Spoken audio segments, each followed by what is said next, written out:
Why the speed of light is invariant. Einstein was dead wrong. Marius L. Vossile, independent researcher, no affiliation to any organization.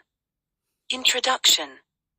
The speed of light in a vacuum is invariant, meaning it is the same for all observers, regardless of their relative motion or the motion of the light source.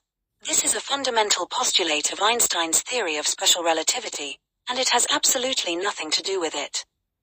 It has to do with the Doppler effect and how it changes the frequency and wavelength of the light wave due to the motion of the observer source.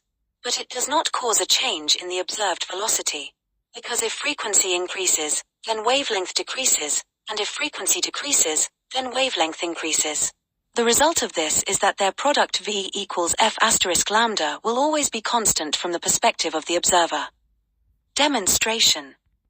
Here is a simple calculation which proves it, done by Google Gemini.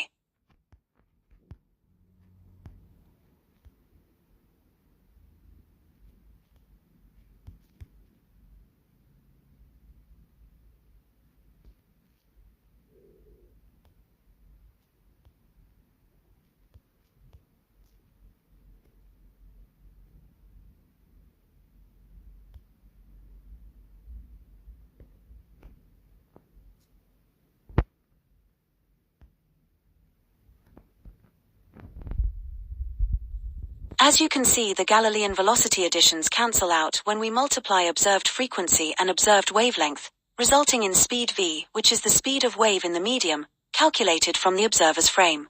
So the observed wave speed always matches the speed of the wave in the medium and does not change relative to observer, which is the fundamental error that Michelson-Morley made.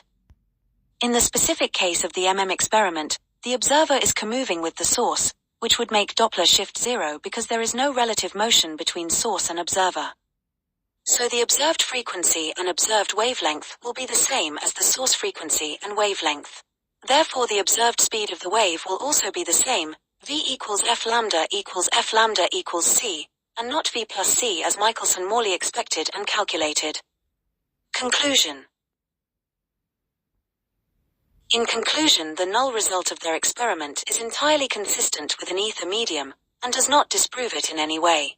Einstein's special relativity is simply not needed to explain the invariance of the speed of light, which occurs as a direct consequence of the Doppler effect. Therefore it is not the ether which needs to be discarded, but special relativity, which is an obsolete and unnecessary pseudoscience.